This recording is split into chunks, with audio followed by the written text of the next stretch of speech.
moni yesu nandenga mata nyonso totikali bato kindumba esengaka mutu fa azalata na lembi kozonga na osonga ndako na lali okutokutana te ni bar ni boîte ni staff yalaka mon code bon voilà votre chaîne YouTube TV, abonnez-vous massivement.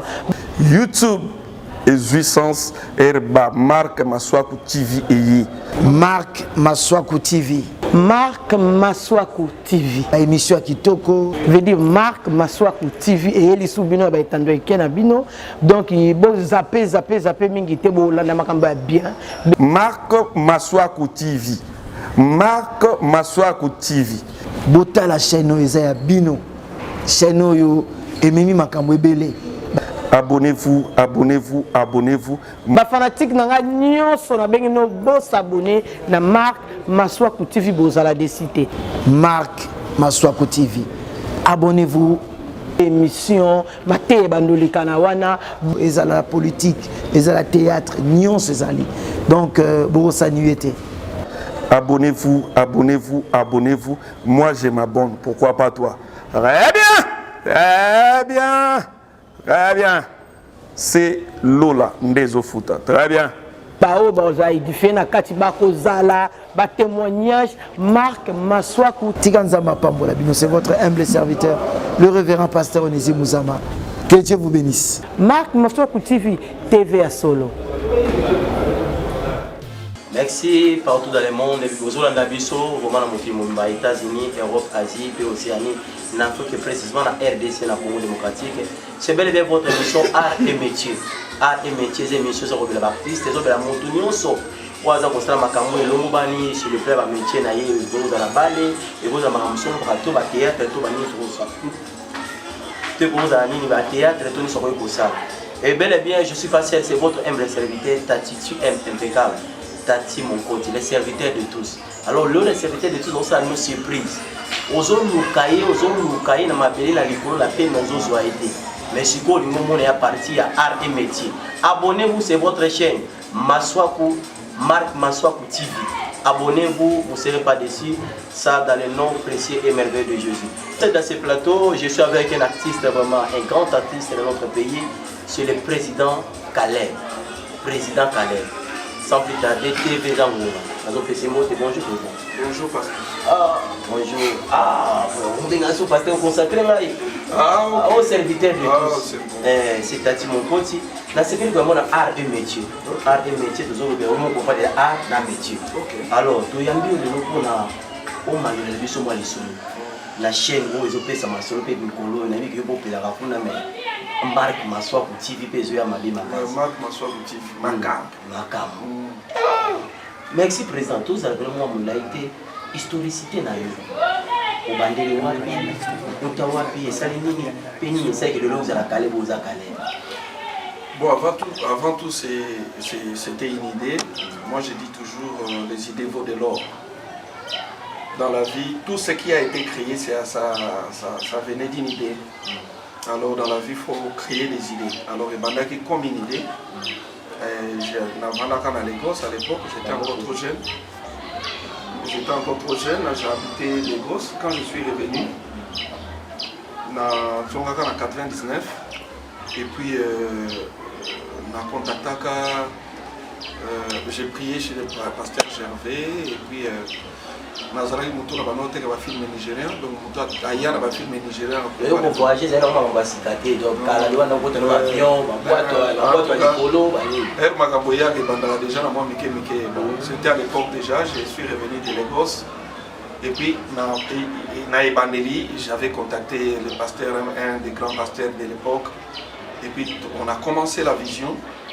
Après, comme j'ai prié chez le pasteur Gervais, là, je voilà ma vision, Naza capable, nous, ma fille, mon athée cacao, Naza est capable de ça. On a déjà la bandara vision par l'autre pasteur que j'ai donné le nom. Et puis, il y a pas le nom qu'on commence. On a la bandi Sinarne, la montagne, c'est la bandara, les montagnards. Donc après, voilà. Et puis, tout le monde oui, Montagne Sainte, non, Montagne Sainte, église Montagne Sainte. Et puis, c'était le départ. Alors, après, Après, je pense, en 2001, tu m'as dit qu'on est dans la télévision. Dans les cas, le groupe Mogoté. Donc moi, j'ai revenu des Lagos, avec ma vision. Et puis, on a commencé, très jeune qu'on était. Et puis, à l'époque, on n'était vraiment pas d'accord avec les pasteur Gerbré. Je me suis dégagé dans la vision comme je l'ai pensé. Non, c'est déjà quelque chose qui est passé il y a longtemps. Et puis après, même l'autre pasteur, moi, on est parce que, bon, en fait, entre guillemets, ça va me dire, parce que oui, parce que plus na communion ngana nzambe. Donc mungai mutu nyoso na se na moya za mutu. Nzambe nda nzambe. Donc je suis du genre na lingana za na communion malamu na nzambe nanga. C'est comme ça que na sala programme nanga chaque lundi na matangonga. Donc voilà.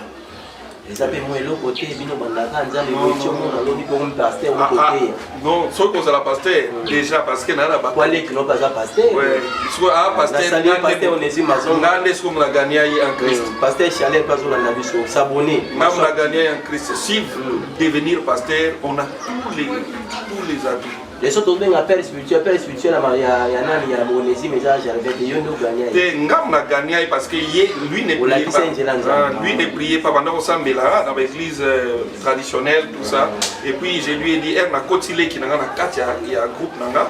J'étais obligé de prier avec moi dans les réveils. Alors c'était aussi les débuts pour lui. Voilà.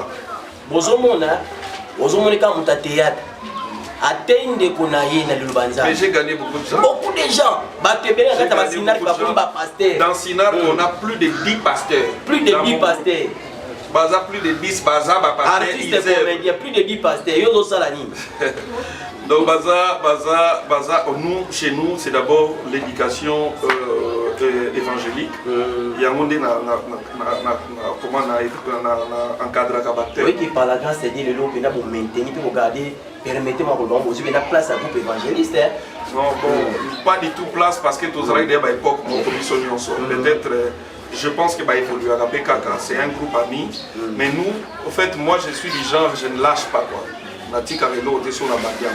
Alors après, pour revenir à la question, et puis j'ai évolué petit à petit, avec les deux hommes de Dieu, tout ça là est parce que tu sais que tu commences quelque chose à l'église, les pasteurs ne sont des fois pas faciles du tout. Voilà. En tout temps, je peux avoir ma vision, je veux la faire comme je veux. Dans orientation. Au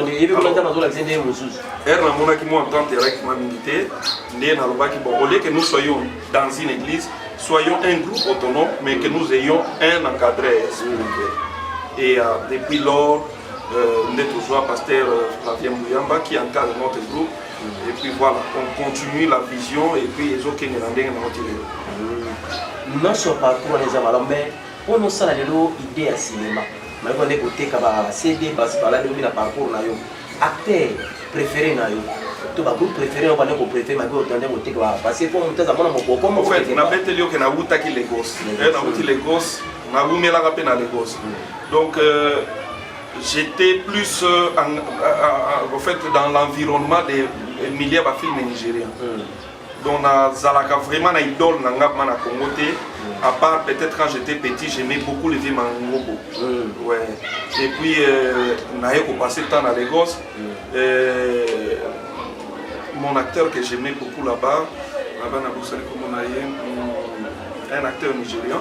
Et puis à part ça, mon modèle idole Will Smith, l'américain que j'apprécie beaucoup. Et puis du reste, je sais que nos amis, d'autres comédiens font aussi du bon travail, que je ne peux pas nier, mais sauf que je n'ai pas un idole directement à Congo, à part peut-être Ndé Nazara qui n'a beaucoup, Kolinga beaucoup, Mangoko, et voilà. Merci, tout compte à moi qui vote comme la question sur Souka. Les locaux, moi, ils ont n'a pas battu ce qu'ils disent à la carte. Marié, remarié. comme la bande l'autre fois, moi je ne parle plus jamais de ma vie privée. Donc, la moment où tu as battu la gamme à bouquet. Mais la téléphone, ça, tu as un bouquet. Donc, moi, je suis un film, Tala Kaleb. Bienvenue à Zanafine. Si on veut mon pandi à Zate, toi, Zali, Mazomona, yo s'abonner. Marc Massoua pour TV, s'abonner. Oh, moi, c'est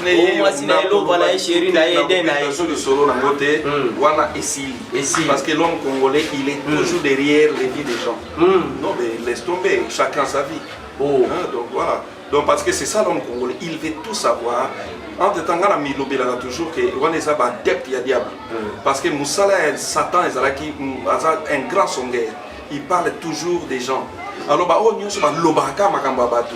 Baza d'obédience qui Satan. Tozo luka bandoki bandoki ya lelo ezaka bandoki te ya maseke. Bandoki ya lelo eza bato ba oluba kaka mabesi les gens. Voilà. On cherche les sorciers. Oh non, bandoki bamona na bango souté. Est-ce que ndenge to bandokola? Mais to bandoki bandoki za so bongo. Les araso pratiquement plus bongo. So bandoki yango wana to vanda na bango qui ne parle que de mal des gens. Caleb bango ya.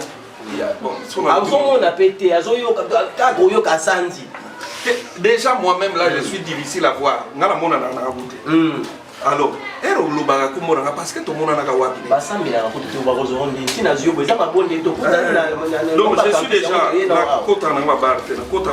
c'est pas que na bateau mais c'est par l'éducation que j'ai eu. Discipline personnelle.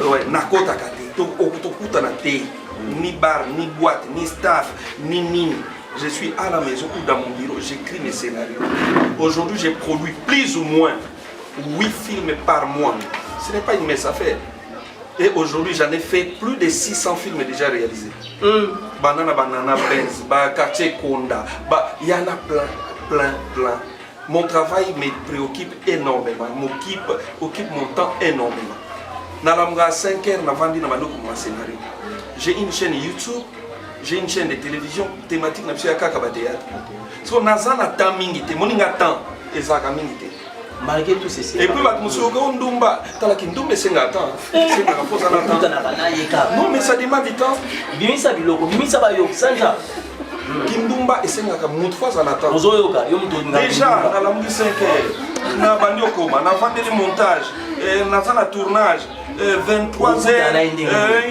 Na lembi kozonga na osonga ndako na lali tala pour être kondumba faut avoir du temps kero kendaka etna yaka ça demande du temps des fois na ozwa tata en kata suki te ya okiluka mwasi na ozonde et on soit posé là aussi c'est tournage zéro na ndako monsieur na bino c'est pas ça les gens les Congolais ils parlent sur les choses qu'ils ne maîtrisent pas Kongola lobaka so moni oza moi beau moi aspect ou là tarabi des fois ça kandumba n'importe quoi. Il y a des gens qui sont disciplinés dans la vie. Oui, tous ont la faiblesse. Nasé na moi mutazanga faiblesse a te ngai na Yesu azalaka ye moko Yesu. Moni Yesu nandenga mata nyonso totika yo bato. Mutuna mutana moi faiblesse na ye ata passer au monnaie oh Seigneur azana faiblesse na ye abeta ndeli solote. Nasé na moi Yesu kande erake oh nyonso totika toi la bato mayo pour le mayo toza bato na ba faiblesse na biso atanga pe na oza miso na zamu ya ko sakana te na ba batselo siko moi bakar ba batselo impact ba batselo moi dollar okomona matona yo ya makambu et comme mais maintenant faut mettre la biso sous ma boko avec tout ce qu'on a comme gloire moi succès moi nini moi poto ebele mais on est resté seul hein je suis là Naza papa wa Brian ya bana nanga bana ba konde non na ba ki vina ba beta te wana kutu atoke no bala ndaka émission abonnez-vous Marc Massoua TV une dernière question tout le monde va te bénir bazo ta poto baza koya oui c'est chose na sina ko YouTube vous en sina télévision TNT par-ci par là Statam mais vieux athée ko créer biso ta hôpital vieux athée ko créer moi business non ça là qui toujours dans le cinéma, tu vas la cinéma. Tout ça, je ne vais vraiment plus parler. Je ne parle plus de mes investissements, je ne parle plus de moi de l'autre côté. Dans la Congolais, je suis mabé. Dans la imprimerie, avec toutes les machines, imprimerie, boutique, et la publicité, j'ai connu un sérieux problème de la vie. Alors, problème, il y a imprimerie, courant, toutes les machines sont parties. Des machines et des machines. Alors, la boutique est sur le problème. Pourquoi? Congolais, il est là pour voir. Il faut lui demander.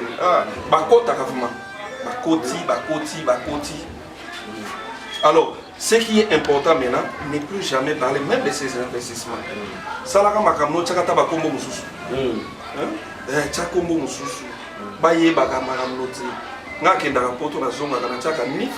au contraire, si on a la chance de la photo, si on a la photo, on a la photo. Jeter. Pour pas problème, si tu as une jalousie, tu as une photo trop à l'époque. Non, pas fondé calé. Vous avez ton simplicité, vous avez pas projet pour fournir la caméraman, pour faire des prises de vie, monter, ainsi de suite. Bandero les bâtiments, écoute, il y a beaucoup de projets, beaucoup de réalisations. Et si vraiment quelqu'un veut, on communique toujours stratégiquement. Là, vous allez donner votre numéro. Non, numéro. Merci. Abonnez-vous, Marc Maswaku TV. Abonnez-vous, c'est Marc Maswaku TV. Voilà, c'est un partenaire et on les soutient. Voilà. Et si je toque comme ça, c'est qui ça avec sa chaleur. Voilà quoi. Donc, rien à dire. Rien à dire. C'est Lola. Merci. Ok, merci, c'est Lola. Tout ça, toujours là présent, la biso, tout ça.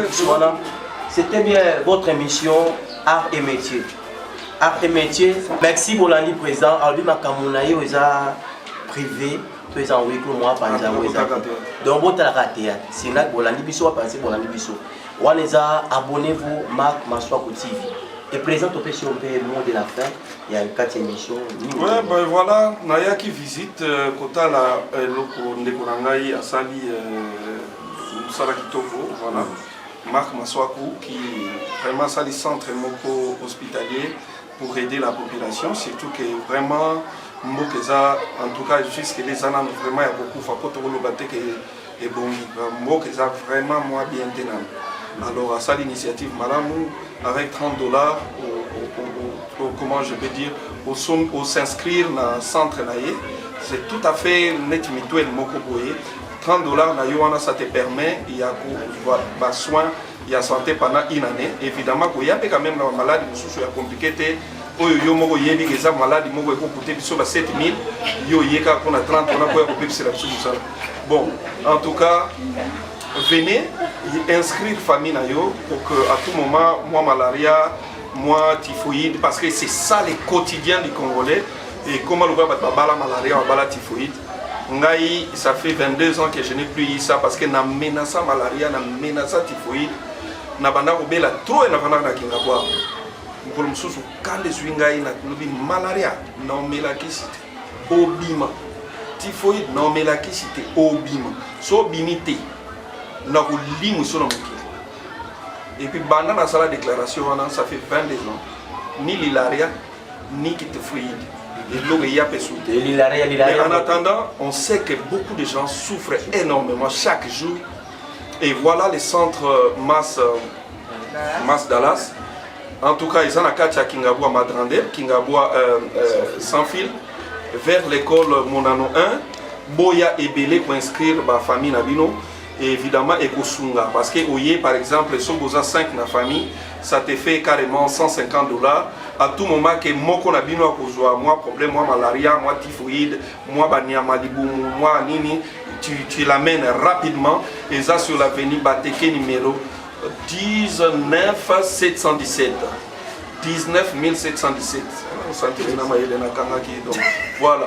Donc, Boya na Bango, et puis, ceux qui posent les bandes à Kingabo, aux ana Mombele, aux ana Matete, aux ana Bon Marché, au Jikaka Transport, il y a poids lourd qui tient à Sokobelam, ou bien à TP, Motoka Kozouane, qui met maillot directement, tout le cas Monano 1, ou yé, bakopé sa yo traitement, car à 30 na yo wana. Est-ce qu'on peut bénéficier? Mais voilà. À part ça, félicitations à lui, Marc Maswaku, Nabo Sanité, Vina Meta, Maman Vina Meta, Moutazo Salake, Papa Marc Azwakaïda bien. pour mon papa Marc, mon asso idée que ni maman, asimika papa maman, mon papa Maswaku idée zongi. Donc maman Vina Meta, la femme du poste, la femme du chef, que je salue, la bonne sanité, docteur Didier Songo, et à toi salutations, beaucoup d'encouragement encore. Docteur Chouchou Namambetou Koutouye Banakala, temps flamand, et là ils ont crié à nous depuis l'époque, Chouchou Namambetoukou, docteur Tumba, Yopé Ayumbote, donc docteur Yasolo Solo Bazawa pour prendre en charge la population Ekoya, sans oublier Bijou Mambetoukou, que je salue. Ça me rappelle vraiment Kingaboua et Naoyo Kabakumba Mambetoukou, ça me fait vraiment du bien. Pauline Libuta, Nabengia en français, Pascal Ngaboua français trop, Pauline Libuta. Et puis Yuan Maswaku, famille toujours, sans oublier Maman Philo. Nabo Sanité caméraman Nabiso Chilo pour Marc Maswaku TV que je salue, Chilo. Et notre présentateur Tati Moukoy et Moukoy. Moukot, et elle a mon code. Donc voilà, donc Tati Moukot et mon pasteur que j'aime beaucoup, le pasteur Chaler. Il y a à la côté en profondeur, on sent qu'il y a un tremblement de terre. Et moi, je ne peux que les soutenir, surtout qu'elle continue à vous travailler. Et moi, à vous, je vous dirais, c'est une très belle initiative. La Wahib Saka Kamak Moswaku, tout commence difficilement, mais il faut toujours tenir jusqu'au bout. Nous autres, nous avons commencé très difficilement aussi, mais on a tenu, on a été là, on n'a pas voulu arrêter. Et aujourd'hui, petit à petit, on peut manger moi, Mouké, Nansima, Moussala, Nabiso. On est ensemble, il n'y a pas de souci. Et voilà. Donc, Marc Maswaku TV, abonnez-vous. Dans la chaîne, ma partenaire Mangaï, à Nazo Lima, en tout cas, très bien. Très bien. Votre président. Très bien. Caleb, c'était votre émission Art et Métier. Le mec qui présente Caleb. Je vous salue tous. Derrière la caméra, c'était Chilo Pro et votre présentateur Tati, mon pote si impeccable. Et mon numéro, appelez-moi sur WhatsApp, appel normal, plus 243 89 528 24 86. Plus 243 89 528 24 87. Et je salue aussi grand frère Axel Lomaté en Afrique du Sud. Je salue aussi tout le monde qui sont tout près de notre président aux États-Unis. Suivez-nous, abonnez-vous. Ouais. Merci. États-Unis, Dallas, si tout va bien, on sera là. Ok, on se est voit. ensemble. Très bien. À la prochaine, bientôt. Ok.